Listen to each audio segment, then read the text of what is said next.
have a dream. We choose to go to the moon. And there's cities to be built, and there's a world to be helped. I regard myself as a soldier. We shall fight on the beaches.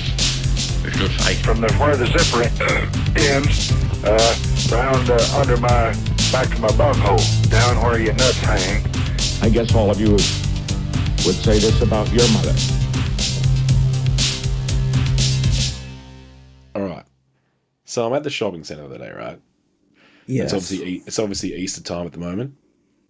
It is, yeah. And well, yeah. I mean, let's not date the episode, but yeah. Well, Easter happens once every year. Easter does happen. All right. Now there's this thing where you go and get your picture taken with Santa, right? And Santa might have an elf or two. You pay an extravagant amount of money to get a picture with Santa.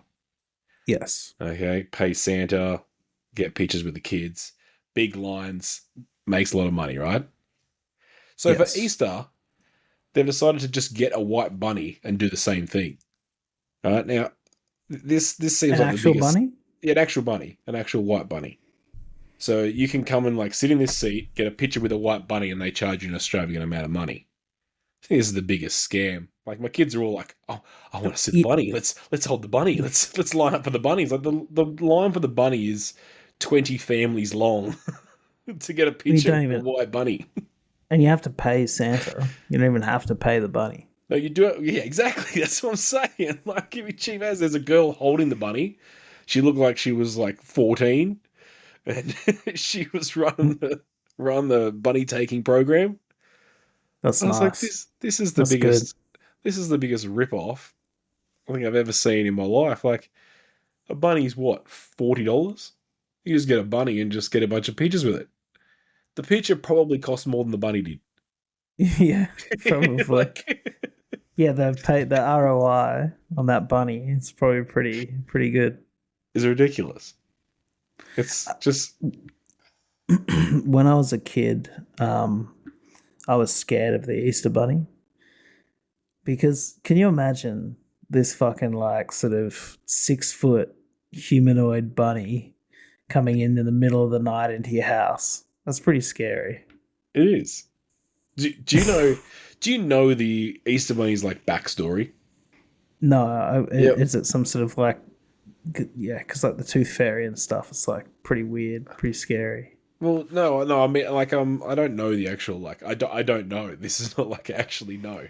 But I was getting asked a lot of questions about, so where's the Easter bunny right now? I don't know, in a jungle somewhere, I guess. You know where Santa is, you know what Santa does. He makes toys all year. He comes around what's Christmas. The Easter bunny's agenda? Where's the chocolate factory? Where is the Easter bunny chocolate factory? Where is this? Is it the bunny's shit? Is this some sort of the golden goose and lays the golden egg, right? So there's a bunch of chocolate shitting bunnies. Bunnies Is the Easter bunny shitting? Okay.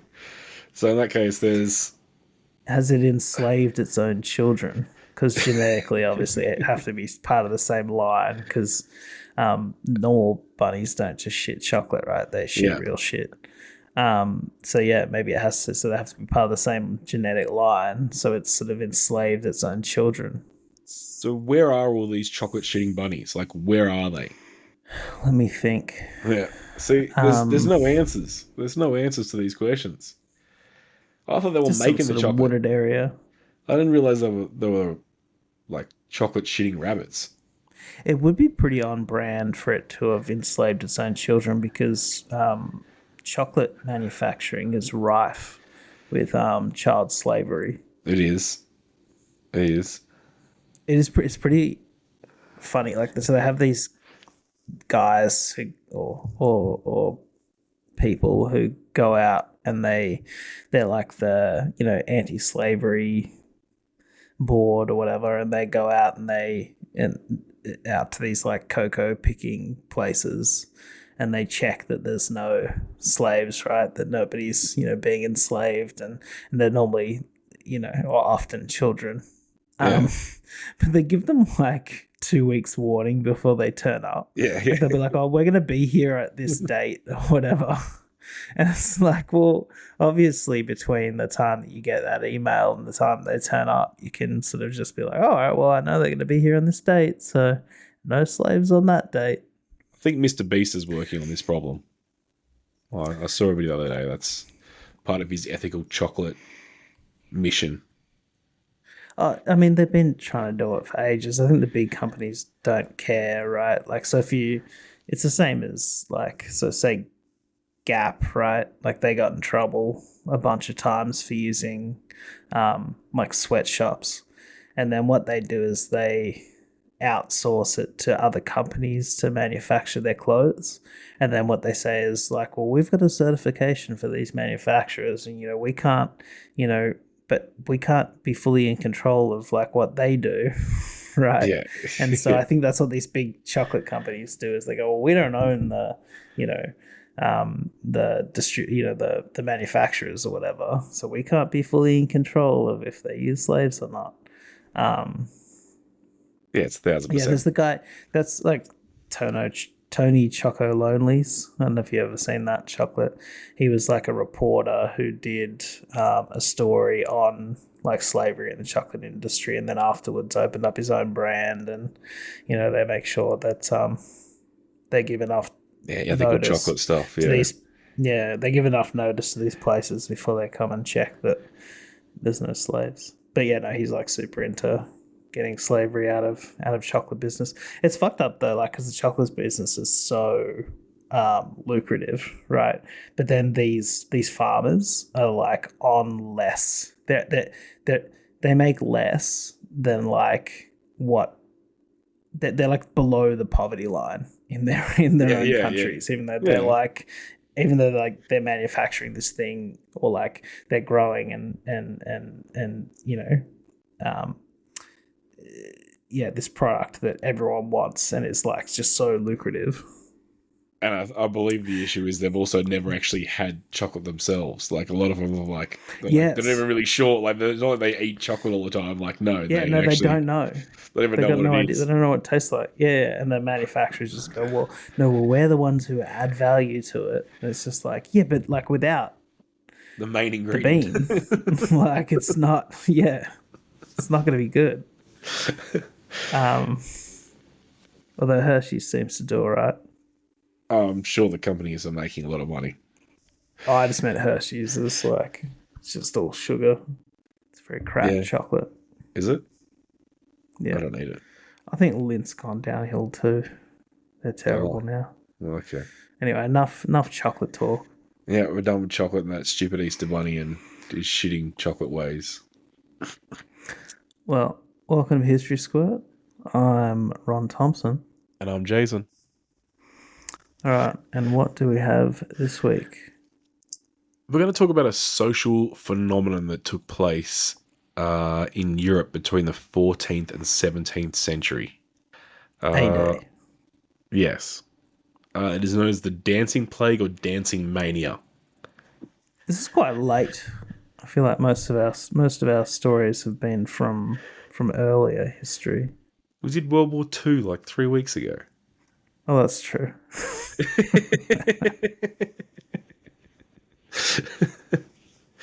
So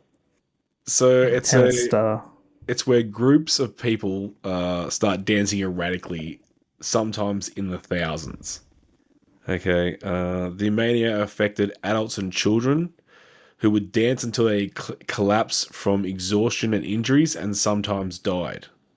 The first major outbreak was at somewhere called Aachen, Achen, in the Holy Roman Empire, modern-day Germany, in 1374.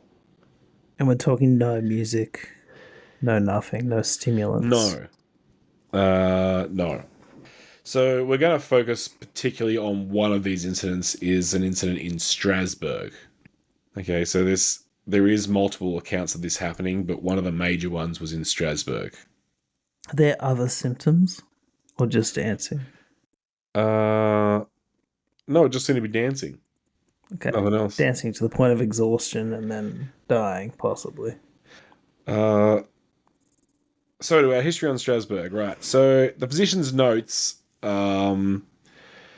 The local sermons and local regional chronicles note that the city of Strasbourg victims started dancing for an unknown reason. The outbreak began on the 14th of July, 1518, when a woman called Freya Toffera began dancing fervently and uncontrollably in the streets of Strasbourg. Oh, look, it's even a note here. She was not accompanied by music. There was no music playing when this when this person started dancing. Oh, that's a very key. So we got one woman dancing in the street. Those who had witnessed her strange performance had begun to mimic her, and within days, more than 30 people were dancing. Okay, by August, the dancing plague had claimed more than 400 victims. Wait, when did it start? The 14th of July. Okay, so she didn't dance for that long though. No, but we're saying she was like patient zero, and the other people caught it, and then so over the weeks that followed, other people started dancing. Within days, there was 30, and by the time August had hit, we're up to 400 people are dancing. And people did begin to collapse, have strokes, and heart attacks. Okay, so I mean, I'm gonna have many questions about this, but yes. Okay, so if you dance yourself to exhaustion, you collapse, you later recover. Are there cases of you then dancing again? Or is it just like a one and done kind of thing? I don't know. I think it's a one and done kind of thing. Okay. It's like a bad gastro. It wasn't that deadly. It seems like people danced, got exhausted, and just collapsed. But people did have strokes and heart attacks, so people did die. But you assume that was just the weak people. Yeah. Elderly and the frail. So the city decided they had to fix this issue, okay? So the city decided to they refurbished the halls to accommodate the dancers. Okay, so they allowed them they decided to... So they're okay with it. So they're like, okay, so they're like, it's not the condition, it's the environment that's the issue. That's what we came to. You like this next one? Do you know what this dancing needs? Do you have a feeling what it needs? It needs some music. So we hired some musicians to start playing music while they're all dancing. I guess in the hope, perhaps, that when the music stopped, you would be like, oh, I should stop. Whereas if there's no music, you don't have any sort of external input for you to be able to start and stop. But now you do. It seemed like, I don't know. Maybe that's what happened. Without the music, they didn't know when to stop. So they just kept going forever. So, yeah, I don't know why you just play music. I don't understand why you would like... It just doesn't make sense to me. You're just like, oh, did you know what this needs? We need some music. Helps them, like, chill out. Do you reckon they, like, started dancing to the music and that made them feel better? Like, it seems like a very bad idea. It seems like you'd be trying to stop people from dancing as opposed to keep them dancing. Well, yeah, it just sounds like people are just on MDMA, maybe. But... with MDMA, I guess what you want is, you can create ambient spaces where people can kind of chill out, calm down. Yeah. Okay, so they had ambient soundscapes back then. I don't think you can play ambient music with a fucking what? Oh, they're way past the loot, but yeah. They also decided to hire strong people to make sure that people didn't fall over from exhaustion. So you got bouncers now. So basically you got bouncers to make sure. So they're like, to stop people from dying, we'll just set up a club. They're like to make sure that because to make sure that people didn't die, well they had to pay money. They had to pay a cover charge to get in, because that'll help the people. The cover charge was like insurance, to cover the insurance of the place. Right. So that they didn't get sued, and also to maybe take care of some aftercare for those who danced. So this backfired, this whole plan that they've come up with. And the council was forced to ban public dancing as they feared that people were dancing in fear of punishment from Saint Vitrus. And to be free from sins, many just decided to start dancing as well. Okay, so I gather from that explanation is a bunch of religious zealots decided to start dancing as well because they thought it was some sort of sin from Saint Vitrus, who happens to be the patron saint of dancing and entertainment. Yes. Yeah, well, I mean, if we've all seen, like, Footloose, you know, so David leaped and danced. He leaped and danced as Kevin, whatever his name is. What's his name? I was going to say Kevin Spacey, but that's not it. Bacon. The other Kevin Bacon. Yeah, as he says in the courtroom scene or whatever it is where they're reading out the quotes. You just think this movie's Footloose now. Perhaps. No, they were trying to ban. Well, they're trying to ban the dance. Well, they're trying to ban that's what the these dance guys now. are doing They now. are trying to ban the dance now. Well, they decided that this is not a good idea. So the dancers were then ordered to go to the shrine of Saint Vitrus, wore red shoes, and were sprinkled with holy water with painted crosses on the tops of their soles. They also had small crosses on their hands, and incense and Latin incantations were all part of this ritual that they were doing to stop this dancing plague. So someone let the church take over. All right. So the church is like, well, we need more young boys dancing, and we should wear less clothes. They should wear less clothes. So that's what the church wanted. Well, the problem is that you've got women, and particularly women of age dancing, men of age dancing. But what we need is younger dancers, clothless, so they don't get too hot. This feels like a pandemic disaster where the city council goes, we should do this, that failed. The church is like, let's do this, that's a terrible idea. So then they hand it over to the physicians. And what's their solution to this whole problem? Just let them dance it out, they'll be right. Yeah, well, if it weren't that many people dying. So that's their plan. So I thought they're gonna have a statewide lockdown. Fucking no one can leave. No one can be too many people in a shop at once. So that was the plans. That was how we decided to fix this dancing plague in the city. You can eat out, but only at half the tables.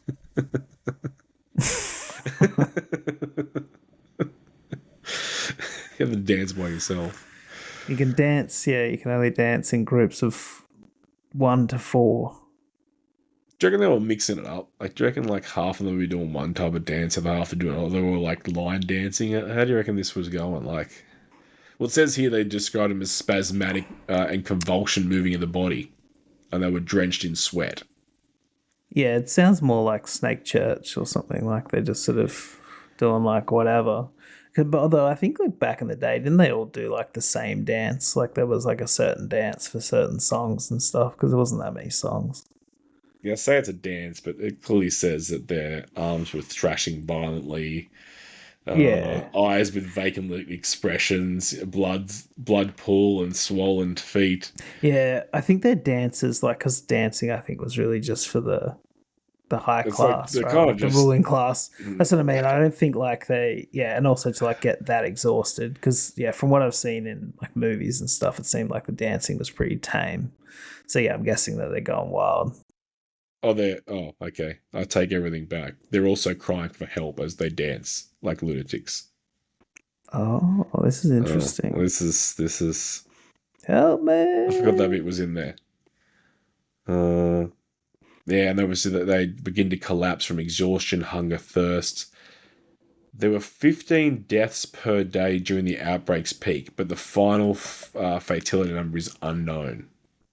Yeah, this is striking me as like, those churches where like where they have all the religious outbursts and like, if you don't have one, you're not, Christian enough or whatever, right?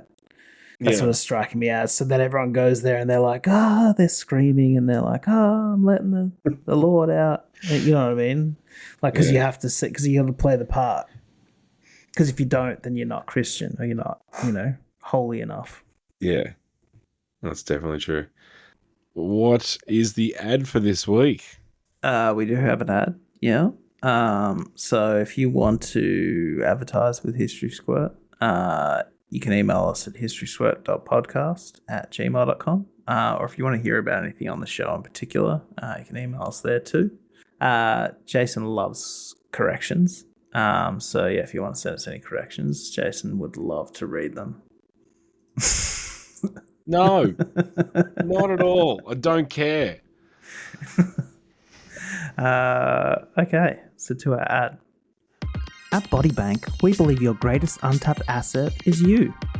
In a world where housing costs are skyrocketing, wages are stagnating, and opportunities are scarce, it's time for you to take control of your future. With BodyBank, we finally unlock the value inside you. Our ethical organ speculation fund lets you list your organs for complete collection, giving you access to upfront cash today. Need a house deposit? Need to fund your degree? Need to escape crushing debt? Your kidneys and liver segments, even your bone marrow, all can help secure the future you deserve. And the best part? You don't even have to part with them right away. Through our deferred extraction program, your organs remain in use until you're no longer.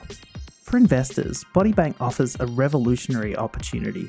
Purchase futures in high-value organs from healthy young bodies. Bundle portfolios based on risk factors like lifestyle, diet, socioeconomic groups, and demographics. Trade in our proprietary live market with real-time updates as assets appreciate or depreciate. Feeling bullish on non-smokers under 30? Bearish on FIFO workers with a history of binge drinking? Prefer to play high-risk markets? BodyBank also offers subprime organ packages, bundles of lower quality assets with high volatility and even higher potential returns. Because if subprime mortgages built fortunes before the crash, imagine what subprime organs can do for you. Diversify your holdings, manage your risk, and play the human market like never before. BodyBank, where life meets liquidity, because in today's world, your future isn't just something to dream about, it's something to sell. BodyBank. Invest in yourself, trade in others, and secure your future. See, I like this idea. I like this. This is a good one. See, like, I should be able to, as a young 20-year-old man, go, I'll sell my organs for future use for, let's say, $20,000. And then, like, if something happens to me over the course of my life, they can take my organs.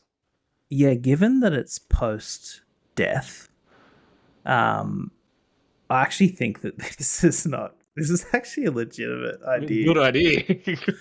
Give people money to sign up to organ donorship. And then rich people, like, who want to live forever, they're just basically taking the risk that, you'll die early. I guess the problem is that they might kill you. Well, this is the issue. But I think you get enough quantity that people just die.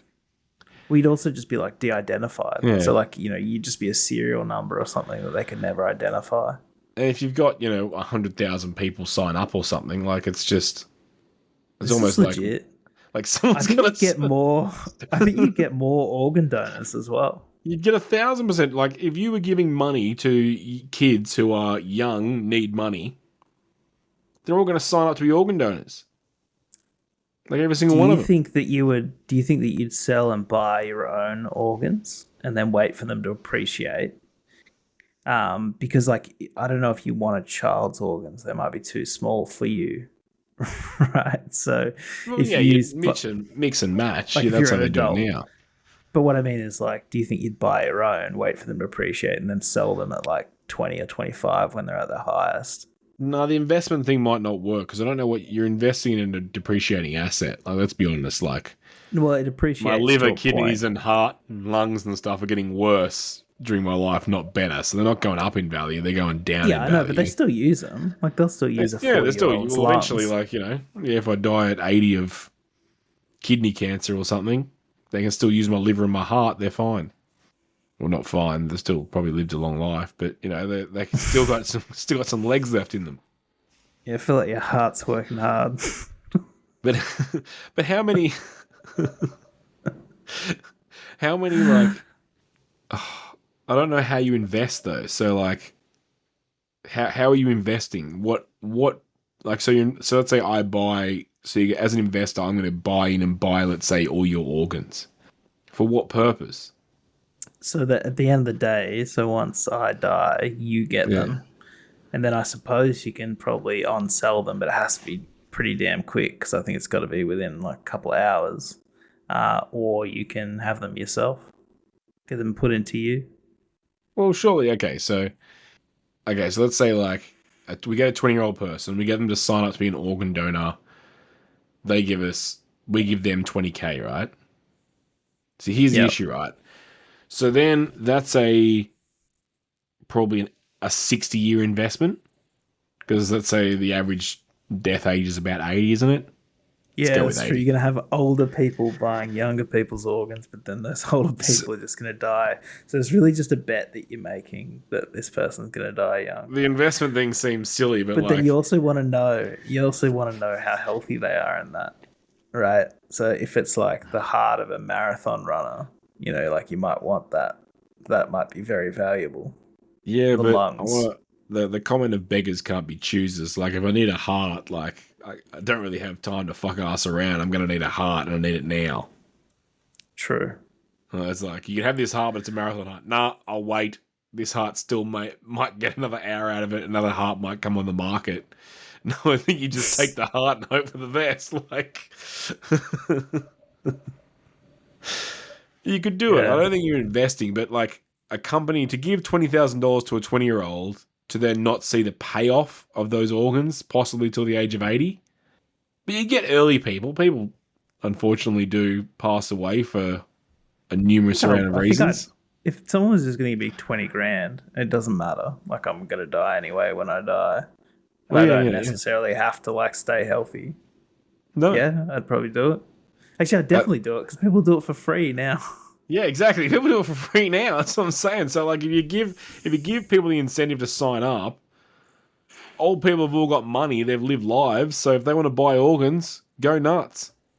Yeah, and put trade money them, back into the system. Options, futures, all of it. I don't want to go into a side rant about but we should give young people more money. Young people need more money. They do. I don't think it's fair, and I think that if you were to get them to sign up to organ donating early, they could have, $20,000 for a 20-year-old kid is life. Yeah. Like, I mean, I think the problem. Yeah.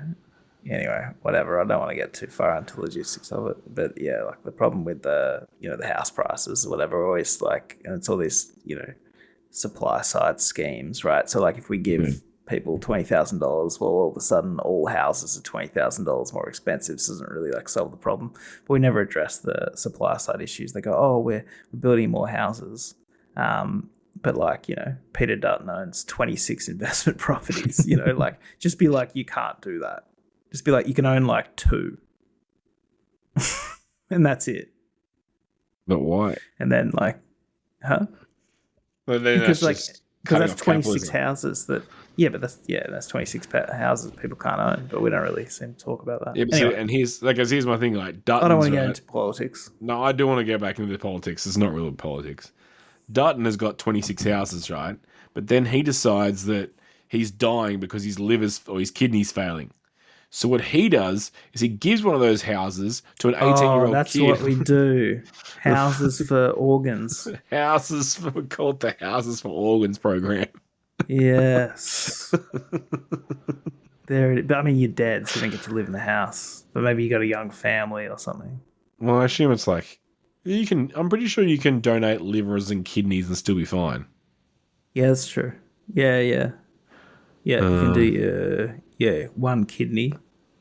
You can do part of your liver to regrow someone else's, I guess. Can't do your whole liver because your liver regrows. You could do one lung if you're really game. No. Yeah, let's do that. That's not bad. Organs for houses. Organs. No, because you get someone like Murdoch or something who'll try and buy someone's entire body for like like start trying to like it sounds like a supervillain fucking story. Old rich guys start trying to fucking steal organs from young children so they can live forever.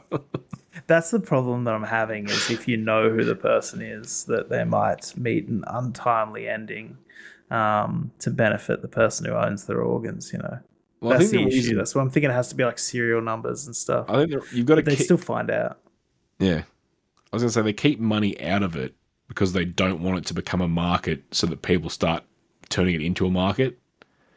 That makes sense? Like, yeah. So, like, if you start going, oh, fucking kidneys are worth 20k, all of a sudden I start looking at you fucking, looking at you going, there's 40k in there right now, bro. I could just fucking cut you out and fucking go. Like, that's true, that's the issue. But they got to be registered organs. Only certified registered organs on the organ market. Yeah, no, I think, houses for organs. I think that'll work. So, like, what I was saying was it'd take, like, 60 years to, like, roll over. Yeah, so I think the problem with, like, because it takes so long, right? So the person who purchases them originally dies. We're basically just, like, perpetuating intergenerational wealth because the kids of the people who own the share, like who own the organs originally, they're going to be the ones who inherit these organs and get the organs at the end of the day. Well, yeah, you're inheriting but yeah, not everyone can live obviously on the organs, but like it would take 60 years to implement. But eventually, by the time you get to like when we're 80, there'd be enough organs on the market for everyone because everyone is an organ donor. Because everyone took that money when they were 20. Prices would plunge. So then our kids will be well. Like I thought the issue with the organ donating thing was like everyone has their own rights, their own personal body, and only like a small percentage of people are actually organ donors. Yeah, and you fix the problem, and you have to get consent. So like if I, got my head chopped off by a samurai sword, they're never going to know my consent and if they can take my organs or not. True. But if everyone is on that list, you're good. Yeah? Right. That'll bring us back to our episode. Let's get back to it. So it turns out that ritual to Saint Vitus, that turned out it was successful, and the dancing plague just ended, completely solved. That was it. Yeah. What did they do to him? Remember how they all walked barefoot with crosses on their hands and feet? Okay. That was it. They just walked to him. They walked to his shrine. I'll repeat myself. Yes, please. Sorry, listeners. It was dancers were ordered to go to the shrine of Saint Vitus. They wore red shoes that were sprinkled with holy water and had painted crosses on the tops of the soles. They had small crosses on their hands, and incense and Latin incantations were all part of the ritual to get rid of the dancing plague. Right. Well, that worked, and the dancing plague ended. And who was? And I didn't catch who. What was he the patron saint of? He's the patron saint of dancers and entertainers. And they think that he was cursing the land. Yes, that's what they suspect. That's what they suspect. Why? What had they done? Was it because they weren't dancing enough previously? I think the blaming for this person is purely on the fact that everyone started dancing and they went, well, dancing's that guy. But he's meant to be good. And now he's what? He's like possessing their bodies. Well, I assume he's angry about something. God's vengeful, I guess. Like a formal was cancelled or something.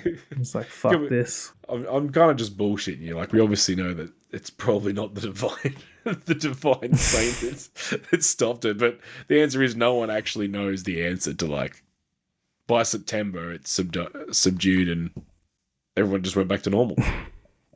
That was it. Like, do you remember at our formal how there was, so like at the beginning of the night, I don't know if there was a small hole or like no hole, but there was like eventually like, so that it started off as like a small hole in the bathroom wall, in the men's bathroom, like in the drywall, I don't know if someone like punched a hole at some point, and then like throughout the night, people had obviously just been punching and kicking this hole.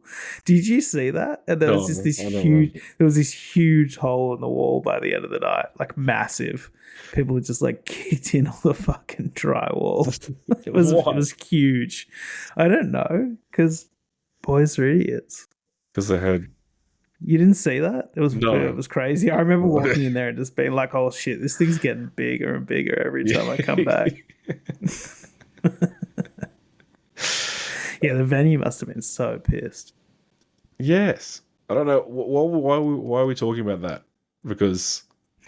I don't know. Because I mentioned a formal being cancelled as the reason for this saint being upset. Okay. Well, the answer is no one really knows what actually stopped it. We actually still have no idea what it actually was. Some believe it was brought on by food poisoning or some other toxic psychoactive chemical. So they could have somehow, I don't know. There could have been stress, mass hysteria. All the outbreaks are along the Rhine and Mosel rivers. So it could have been a water. Like they've got a map of where these took place, and they all take place along these two rivers. So it could be something to do with the water supply. Yeah, that makes sense. There was a statue in some country where, you know how like they'll have like the statues and they start to like bleed blood from their eyes and stuff, you know, like it'd be like a statue of Mary, and they'll be like, "Oh my god, this is a miracle," or whatever. This statue started to like have water like pour, like sort of just dripping from its feet, seemingly coming from nowhere, and people were like, "Oh my god, this is a miracle, it's this holy water," and they were like washing their faces with it and like collecting it and drinking it and stuff. And then it turned out it was from like one of the toilets, like the sewage pipe had broken.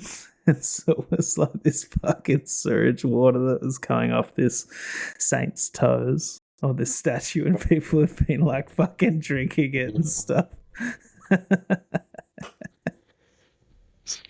You gotta be careful. So no one's really sure what this plague was. But it didn't just happen here, it happened in multiple places. Bit of a weird thing. Yeah, there's some sort of bug. Dancing bug. Some sort of chemical. No one's really sure. It's honestly like a full... No one can figure out what could have possibly happened. Do you reckon like people could have just mass hysteria'd it? Like... Could have been. I think there was like with the Salem witch trials. So obviously, like, you just point the finger at anyone and get them to burn. But they reckoned, I can't remember what drug it was, but like whatever they were doing with the wheat or something, they reckon there was like small amounts of like LSD or something in there. And so people were like having these like crazy experiences, right? Like they'd go home and fucking see all sorts of shit, and then they'd be like, "Oh, a hex was cast on me," and they'd be like, and it was Gladys, that fucking bitch. So like shit like that happens. Someone just ingesting something weird. They just got high on something that really messed them up. Fucked up their nervous system or something. Made them want to dance. And why would you play music? That just... And then he just like, just seems let like him it's dance it feeding out. into it. Well, if no one was like, not that many people would die. 15 deaths per day. That was at the outbreak's peak. 15 people died at the outbreak's peak. But no one's really sure what that means. Give them water. Might be like, give them water, might be a good one. Yeah. Wouldn't you just tie them down? Wouldn't you just like... Surely that's a better option. Yeah. Put them in the stocks. Yeah. Tie them up, tie them to a pole, and they can all just sort of like wiggle around. Like, at least they're about like... They'll be easily fed and like given water. You've already got guys making sure they stay upright. Why don't you just tie them to a pole? Yeah, put them out the front of a fucking used car lot. Put them in let them wiggle around, and like they can make some money for the day. Advertise some quality used vehicles. the used car lot 300 years before the car's invented. Yeah, well, they've got You mean carts, right? I don't think there's a used cart lot. A used cart cart. lot. I don't think there was ever a used cart lot. I think I that don't ever know. existed. There was a bunch of like secondhand carts that you could go and pick up from a. Well, they didn't have Facebook Marketplace, so where else would you be getting your carts from? There'd have to be a location where they probably kept a bunch of carts, maybe ex-fleet carts that they were selling for cheap, ex-rental carts. Yeah. You know. Aren't they all made of wood? Surely they're not lasting very long. First of all. Oh, I'm sure they lasted for 10 or 20 years. I'm sure that somebody, dies and I assume leaves a half-used cart. You sell them down the line, don't you? You know, there's always a poorer person who doesn't have a cart. I don't know. Yeah, I guess so. If it's well maintained, if it's a well maintained cart, yeah. I don't think there's no one person is not willing and dealing in carts and gathering large amounts of them for you to come and collect from his used cart lot. Well, yeah, because I know. I imagine. So I imagine. No, I know. I honestly reckon there would be, because there'd be like people they probably spent too much on their carts. They got a financed cart. They, eventually they defaulted on their payments. That cart got repossessed, and then they obviously wanted to resell that cart to somebody else. Someone's there to take the slack. So yeah. You got a finance cart. Because somebody's got to build these things, right? It's like, surely they end up with a glut of carts. And so, therefore, they're in a space. It might not be called a cart lot, but... Dude, I think you and me could build a cart, let's be honest.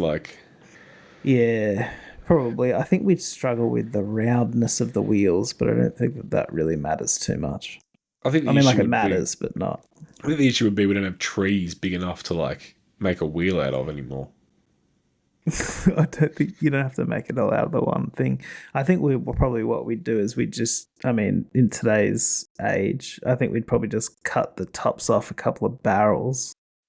Yeah, it wouldn't be hard. Just use whole barrels. Just use the whole barrel. Just be lazy. We'll use the whole barrel. And then just make a couple wheels, put it in, put a thing on top, get a little bunch of sticks out the front to tie a horse to. You're good to go. I think the problem is that we couldn't afford a horse. I reckon a horse costs so much money to maintain. Maybe we'd be better off getting a fucking little lawnmower or something to pull it. That is a good history story I do want to get into one day too. The failure of the horse. Its economic impact. Once the car came in, within a decade, the horse was just... You couldn't give him away.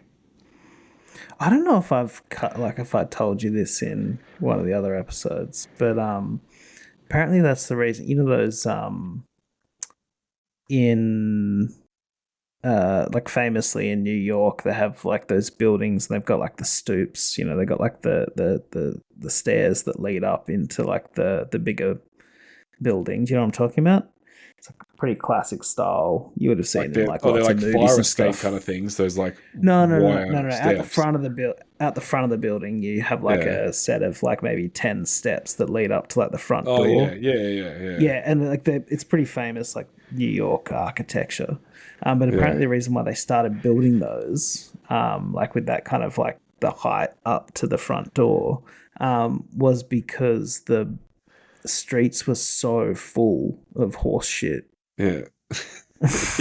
When everyone had horses before the car came in, apparently they were just it was stacking up in the streets, and so they kind of wanted to build the house up above all the horse shit. Oh shit! Yeah. Can you imagine how much fucking shit would have stunk back then? Things would have... Dude, people would have smelled terrible. Everyone just would have smelled it's amazing. Shit. Dude, it's amazing how, species survived those years. Because, just banging some fucking, hefty smelling, people would be disgusting. Oh, it would have been pretty rough. Yeah, well. People didn't shower for, days. Especially if you didn't live near a river or something. You're fucked. Yeah. You start You getting gotta weird wait for it to diseases. rain. You start getting weird diseases like dancing plagues and so on and so forth. Oh, If you start and, like, drinking weird water and shit. dude, like, have you ever, like, like, a small cut on your hand and it gets infected? And it's just like, you'd probably just lose a fucking, like, a finger or a whole hand or half an arm from that. Like, if it wasn't for, antibiotics today. Like, have you ever had that, like, a small thing and it gets, like, quite serious and then you have to, like, go to the doctor and get antibiotics and they normally give you, like, pretty strong ones. It might just be a tiny cut. Like once. Once. Okay. I had to get antibiotics once because I stubbed stubbed both my toes in my shoes playing sport.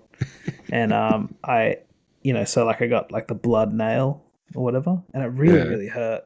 And I'd heard that other people had done this. So I drilled through the toenail to let the blood out. And it got like so infected. Because I didn't sterilize the drill bit, and that's the thing. Yeah, it got so infected, and I had to go to the doctor. They're like, "Oh, what's going on here?" I'm like, "I drilled through my nail, let the blood out." You want to have when you have blood blisters and stuff, you always use the lighter to burn the needle before you poke anything. Kills all the germs. Poke it. Yeah. Good to go. Sterilize it. If I'd done that, I'd probably would have been fine, but I didn't. I think I just used some hot water, maybe. Doesn't do anything. Enough. No, it has to be boiling. It has to it has to burn. just lukewarm water is gonna make it. Is that the end of your story? The end of the tale? Oh yeah, that's the end of our dancing plague. There's not really much more information about it. But I said it was just going to be a quick one. Well, if we've got nothing else to talk about, I might just do a plug for my Twitter. If you want to follow me on there, or x.com as it's called now. I've currently got 1 follower, so I'm doing pretty good. You can follow me at R, the letter R. So R Ronald Thompson on Twitter. You can if you want to follow me, you'll hear such gems as they say there's more than one way to skin a cat, but you can just fuck it with the skin on. Thinking about a reverse Christmas where Santa comes down people's chimneys and just busts in their homes. Over the years, people start leaving out milk, cookies, and finally presents for him. He keeps on breaking in and busting. He won't stop busting. He'll never stop. Sort of those sorts of gems, or even something like, I wish my dick hole was halfway up the top side of my shaft so I could bust loads like a little whale. That's the sort of quality stuff that you're gonna come to expect from my Twitter if you follow me, or and the type of quality that you can expect from this podcast, I think. So if you want to follow me on Twitter, that'd be great.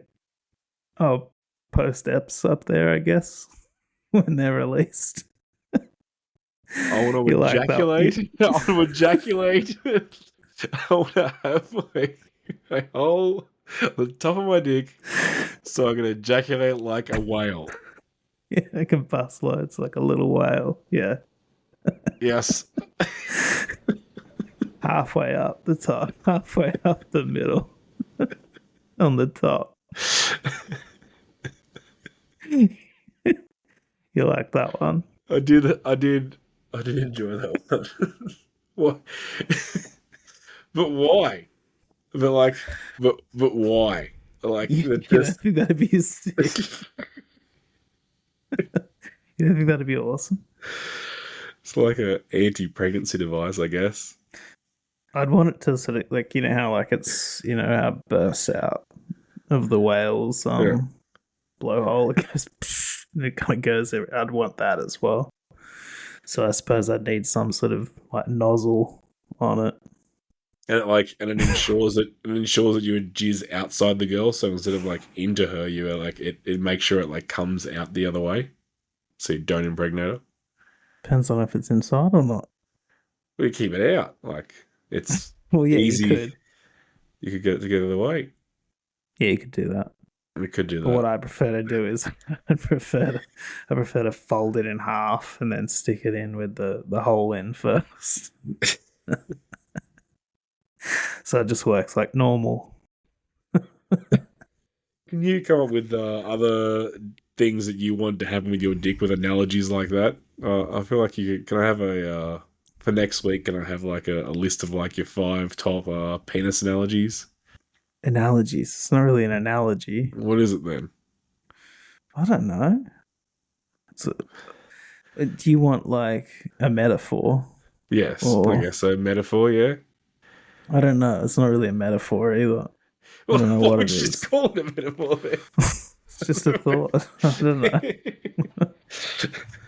What do you call? What's the? Hang on. So what's the thing if I'm like, I want to do this? Like, I don't know.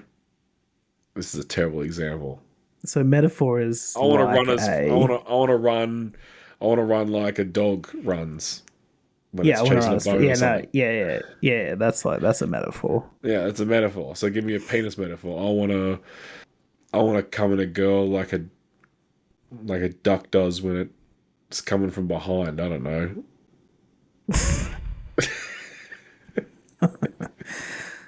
Well, ducks. Yeah, I'm aware Ducks of have ducks. corkscrew penis that Yeah. goes in and doesn't come out. Yeah. Yeah, I was they're also looking not very. They're also not very good at having consensual sex. Ducks are also the only species, I believe, that have been documented as committing necrophilia. Necrophilia. Yeah. So like they filmed. There was like this pond where they were filming, and this female duck died, and a bunch of other ducks came up and had sex with the duck's dead body. How It many? was like ducks? researchers found it. I don't know, like a bunch, A bunch like of like several, like not just one. I'm just curious about like, are they confused? They are ducks. They're not particularly smart. I don't know, but yeah, I remember I read about that once. That was interesting. Yeah, we don't like ducks. What about the? I mean, this is about as close. Here's another tweet. This is probably as close as I can get for you to your metaphors. All right. Ladies call me the lobster because I got the soft white meat. Is that good? Yes, I guess that's something. All right. I think we should leave it maybe soft white meat. I think soft white meat is the perfect way to leave it. History Squirt.